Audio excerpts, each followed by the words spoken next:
Kaikuren ustez, ekoizpen arduratsua da gure abeltzain guztiei, handiei naiz txikiei, laguntza bera ematea. Kaiku kilometro zero, ekoizpen arduratsuko esnea.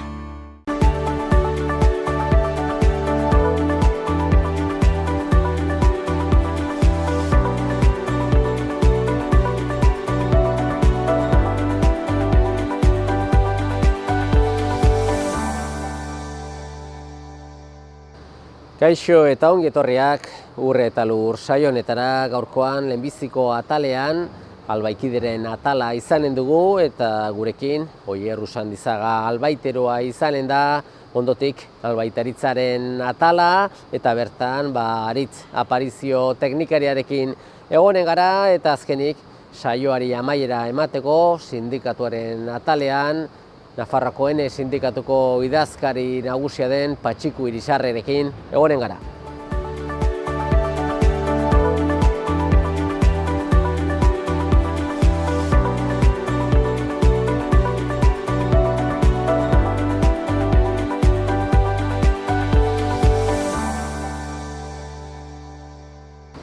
Albaikideren atalean gaude eta gurekin Oier Usandizaga albaiteroa. Eta bueno, Oier, hemen txearki gaude, horrentxe bertan eguzkitan, goizean fresko, eta bueno, hazienda gustora azkatzen hor.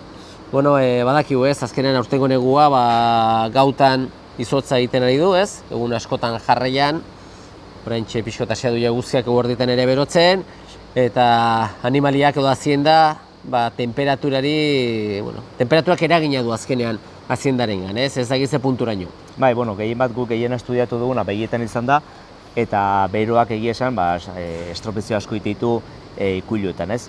Piskat beroa zitzaitun dugulaik, o beroan eragina zitzaitun dugulaik, eukibitu garbi bi kontzeptu. Bada TH indizea, eta bigarrena da zer den estres termikoa, ez? TH indizea hitz egiten dugulaik beroaz, ezin gara gelditu bakarrik temperaturakin. Beti joan behar gara nolabaiteko kombinazio bat egiten humidadeakin, ez? Ez da berdina, 20 gradu edukitzea 50 humidade batekin, edo 20 gradu edukitzea 80ko humidade batekin, ez? Bero sentsazioa edo sapa sentsazio gukenen nabaritzen duguna, esango genuke ezberdina dela, ez?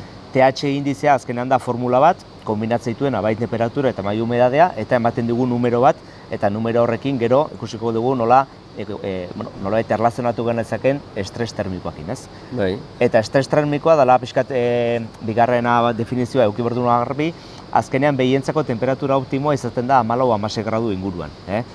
Hortik goiti, gorputz guztia bezala, berotzen hasten dire, beraien metabolismoa eta bereen izakeragatik, orduan, estres termikoa hasten da nolabait ere behiak edo animaliak esango genuke bere arrean dituen erramintak martxan jarri behar dituelaik bero hori nolabait ere disipatu edo apaltzeko, ez usteko bero hori gailentzen. Igual zaio ez da temperatura konkretu bat, ez da humedade konkretu bat, lehen esan dugun bezala da bien kombinazioa, beste faktore batzuk badire, baina behi hasi behar duelaik, bero horren aurka pixka borrokan, orduan esan genezake ja estres termikoa hasia dela.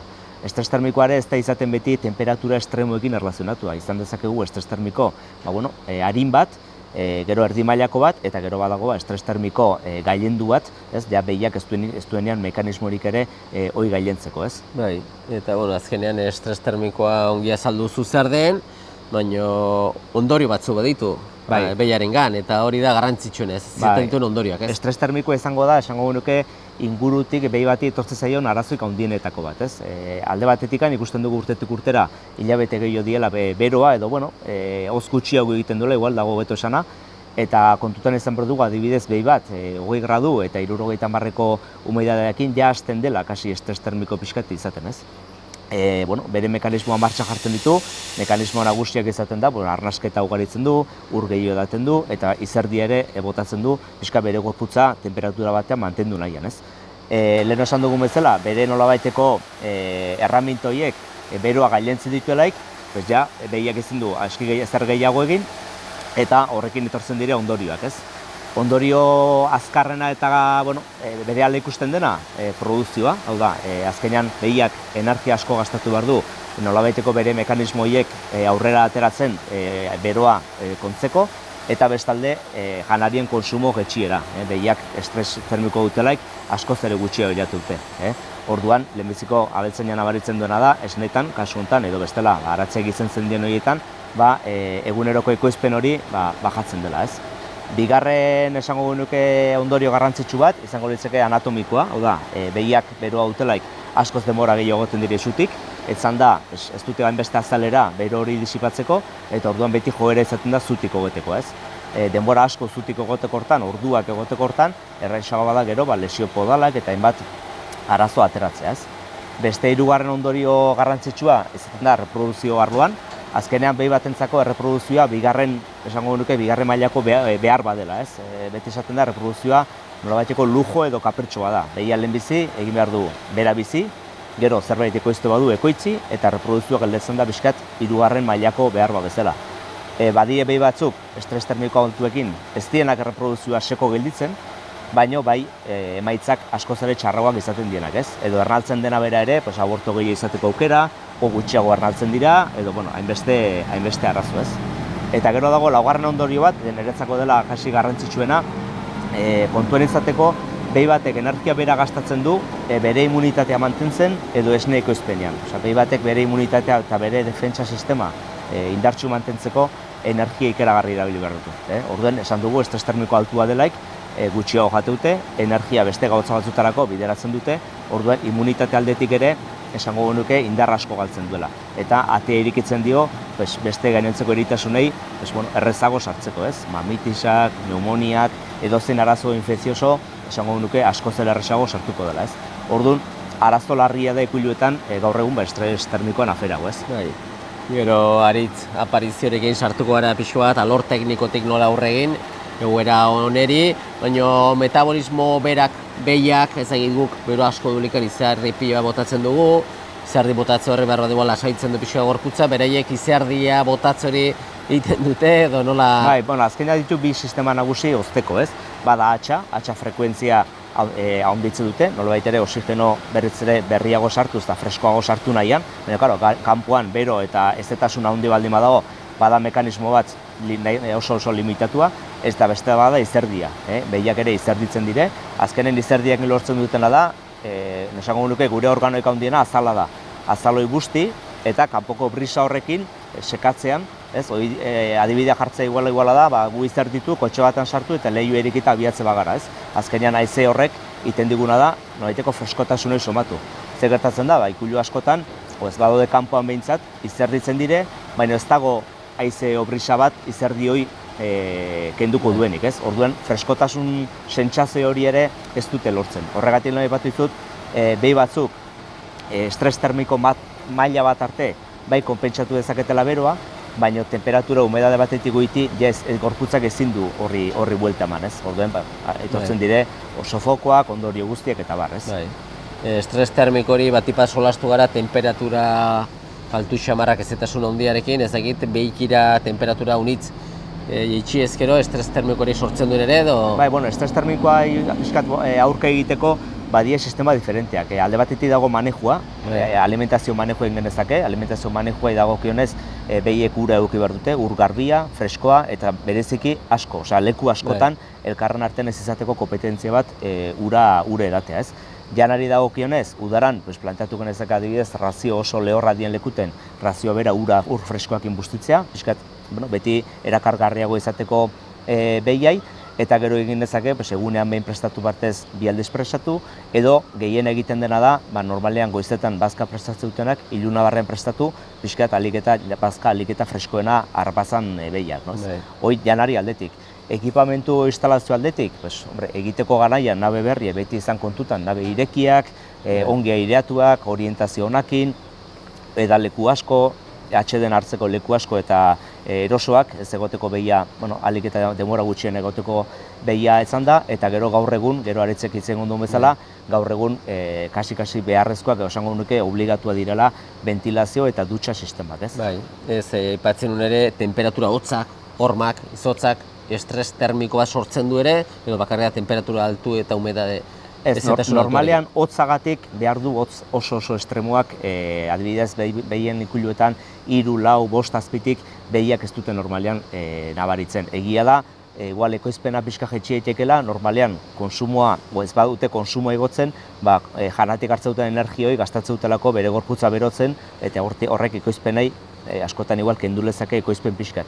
Baina egia da behiakoi bere burua konpensatzen duela eta egiten duela gu neguen bezala gehiago jan pixka berotasun hori lortzeko, ez? Orduen, hotzagatik normalean ez da izaten, eta berezik gaur bezala, gaur goizeko hotz idorroiek behiei normalean ez diote batek kalterik egiten.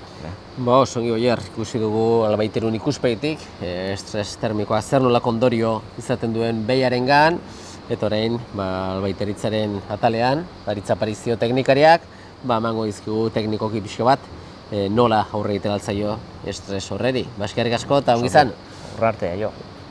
Kaikuren ustez, behiak gure larreetako belarrez elikatzea da ekoizpen arduratsua, eta horrela gure ingurua ezagutzen dugun moduan zaintzea. Esnea egunero jasotzea freskotasunari eusteko, eta abeltzain guztiei laguntza bera ematea. Horregatik, kalitate handia eta zaporea du Kaiku esneak. Kaiku kilometro zero, ekoizpen arduratsuko esnea. Bigarren atal honetan, albaitaritzaren atalean gaude, eta esan dugun bezala, aritz aparizio teknikaria dugu gurekin, eta aritz, Oierrek azaldu digu ez, azkenean behietan, esneko behietan bereziki, izugarrizko garrantzia du, estres termikoa deitzen denak, eta azkenean behiak bere partetik horrei aurre egiteko jartzen duzu zer, abeltzainak bere esku dagoenak ere egiten aldu, ohitura batzuk aldatu edo tabar, baina gero teknikoki hor sartzen da gaur egunean ez, teknologi berriak, eta gaur egunean merkatuan badire aukera desberdinak, behi horrek estres termiko horreri aurre egiteko edo ez iristeko egoera hortara, ez da gize azaltzen aldi guztun horren inguran.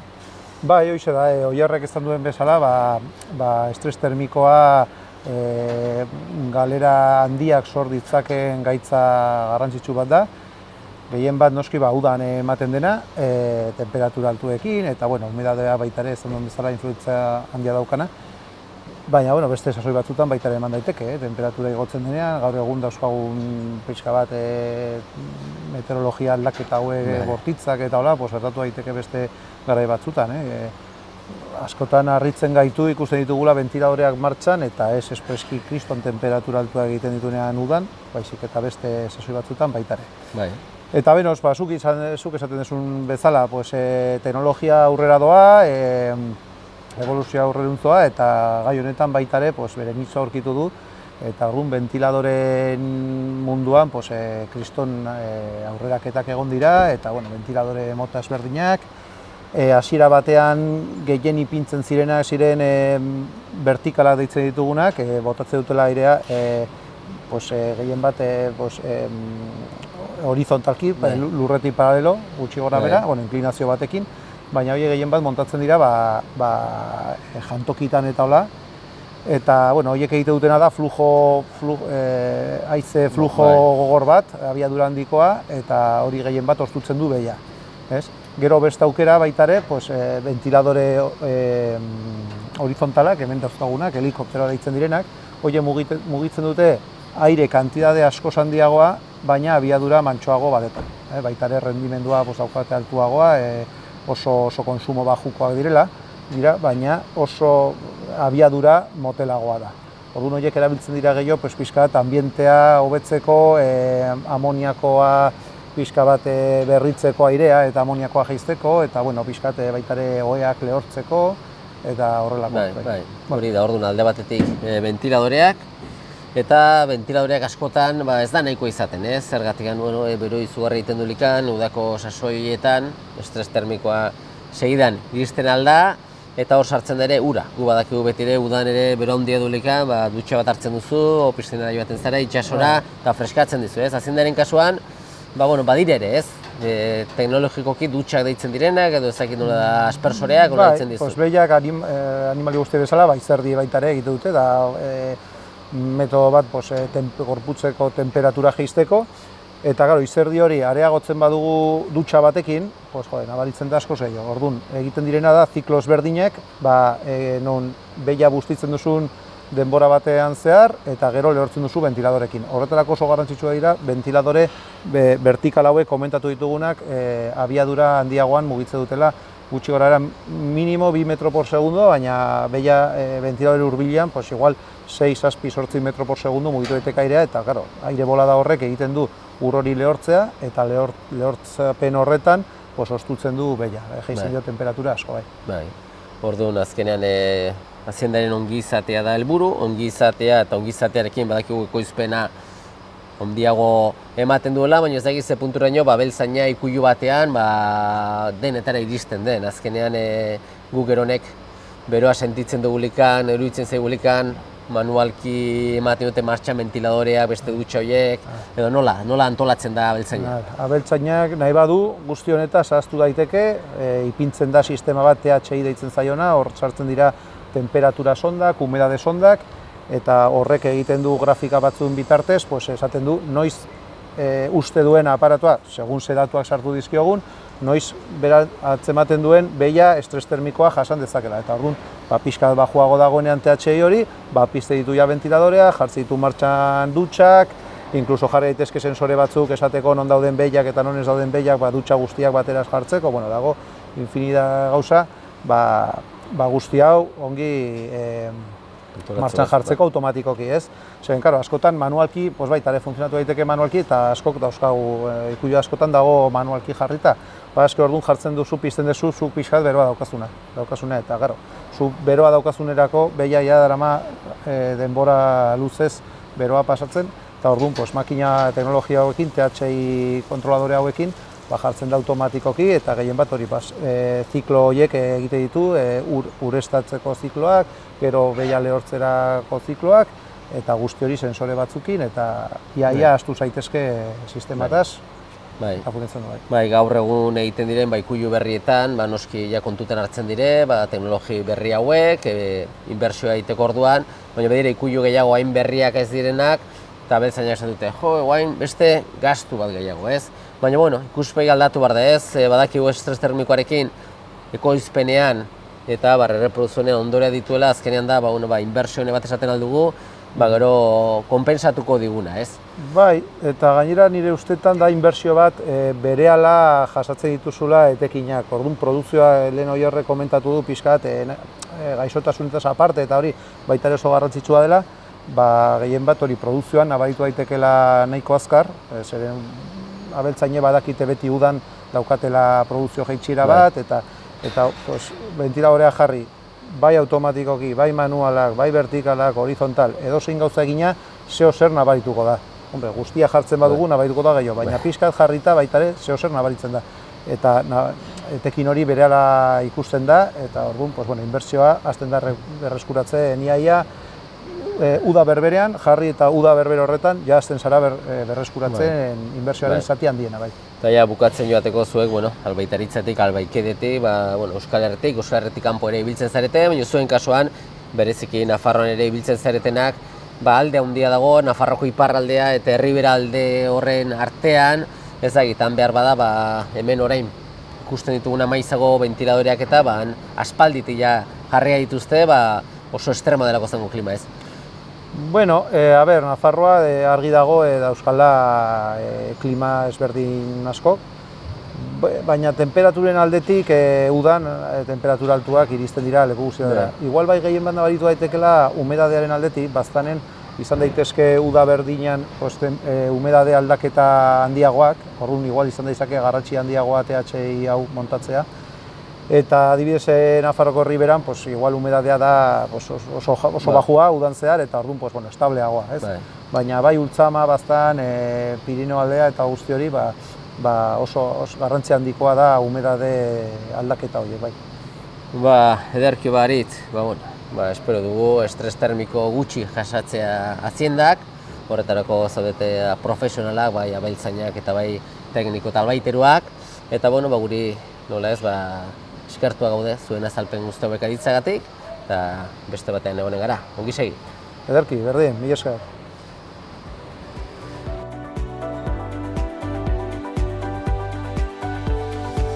Oraingo honetan sindikatuaren atalean gaude, eta gurekin Patxiku Irisarri dugu, Nafarroakoen sindikatuko idazkari nagusia. Eta Patxiku, beste aste batez, beti ere izaten dugu zer solastu, eta gaurkoan badakigu, ez? Azkenean kontsumitzaileok asko baloratzen ditugula bertako produktuak, eta horretarako askotan bertako produktuak erosteko orduan bitartekari asko izaten dira, eta beti ere nekazariak edo lehen sektorean lan egiten duenak saiatzen da salmenta zuzen hori posible duen heinean egiten, horrela berak ere etekin gehiago geratzen zaio eta dirua ez zaio bidean galtzen, ez? Ez dakit alde hortatikan, zuek genetikan beti ere horren aldeko apostua egin duzu, ez? Bai, guk horren aldeko apostua egiten dugu, zen azkenean bertatik bertara egiten den salmenta eta bizi hori azkenean onura ekartzen dio zonaldeari, ez? Zuk aipatu bezala, hor tartean haunitzetan hainbat jende egoten da, zuk saldu egiten duzu, zure bildotxa, zure letxuga, ze produktu duzun hori, baina gero tartean hainbat eta hainbat jende da eta konsumitzaileari ailegatzen zaio beste prezio batean eta zuk prezio hori ikusi eta harrituta gelditzen zara, ez? Egia da hemen Nafarroan, badagoela lege bat, salmenta zuzenen inguruan, 2010ean egin zena, gero 2014ean hor dekretu baten bidez garatu egin zen, baina, ez zuen biderik eman hemen salmenta zuzen hori martxan jartzeko, zeren hor eskatzen zituzten eskakizunak enpresa handiak edo ertainak edo txikiak denak berdin egin bazuten eta orduan txikientzat ezinezkoa zen, ez? Honen ondorioz egin zen hor lanketa bat, horreri beste buelte bat emateko eta gaur da eguna nun ja badagoen aurre proiektu bat ja parlamentuan sartua eta 2010ko lege horreri beste buelta bat ematen zaio eta hor ari gara lanean hortik ateratzen den lege hori jartzen alden alik eta abudoen martxan.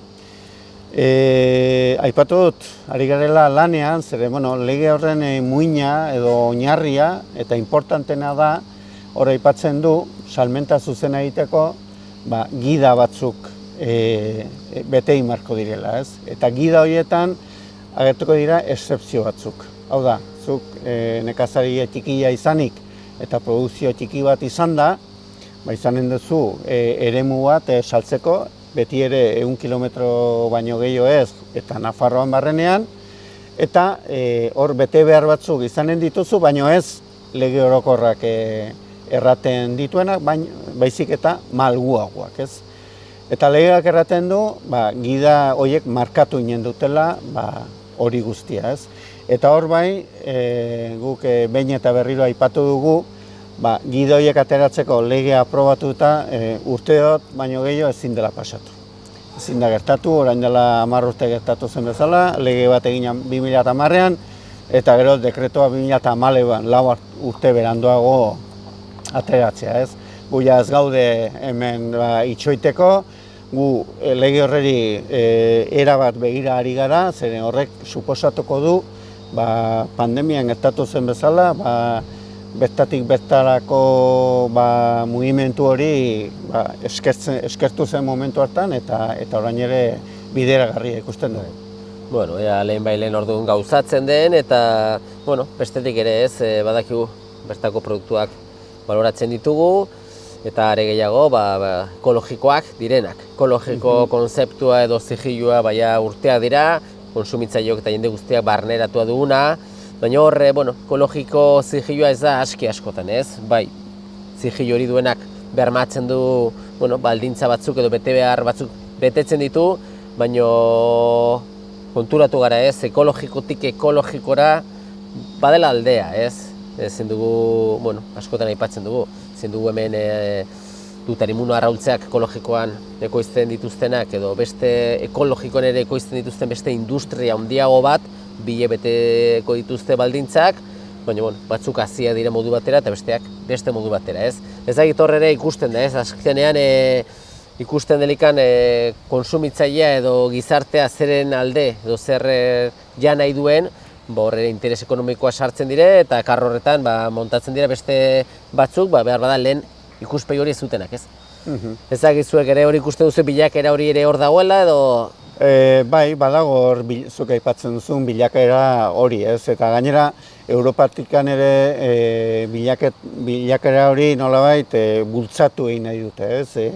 Europatik aipatzen da 2030 urterako, adibidez Nafarroan, dauden 125% lurrak ekologikoan egotea, momentu honetan 8% gaude, hor ikusten da Europatik zer nolako bilakaera egin nahi den, ez?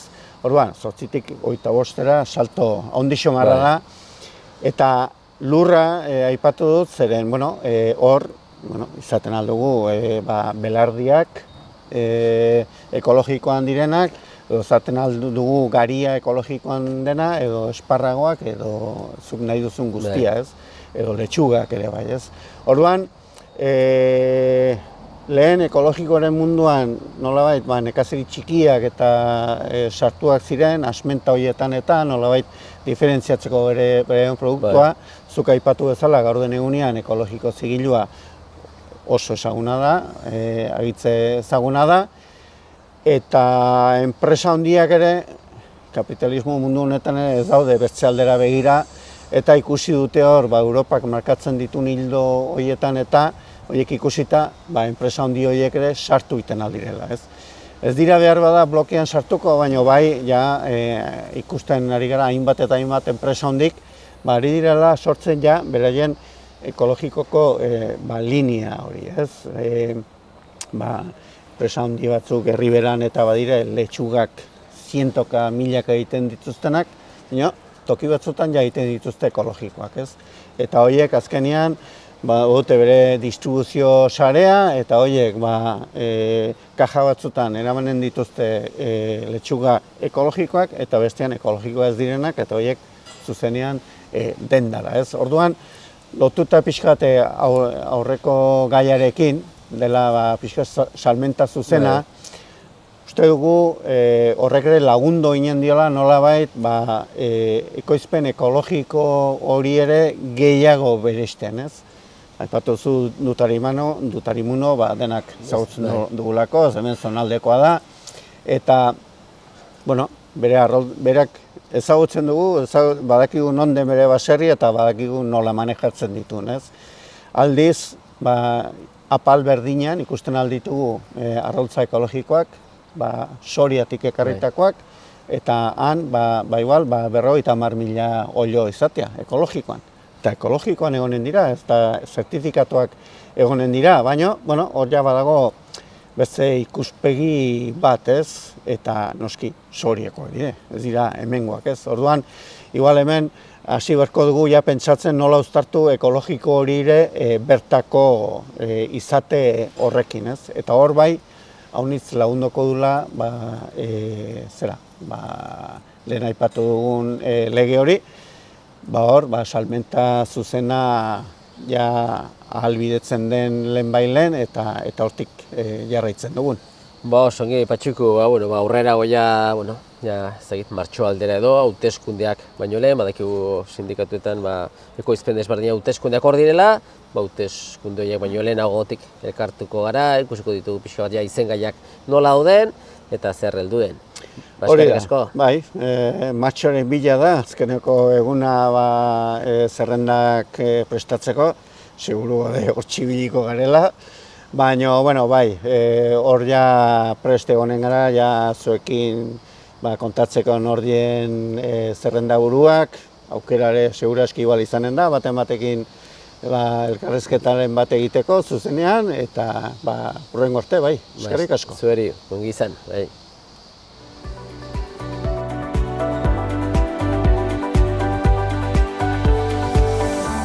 Besterik gabe, agur esateko ordua iritsi zaigu eta eskerrak eman zuen arretagatik agurtzen gara, ongi segi. Kaikuren ustez, ekoizpen arduratsua da behiak gure larreetako belarrez elikatzea eta horrela gure ingurunea zaintzea. Kaiku kilometro zero, ekoizpen arduratsuko esnea.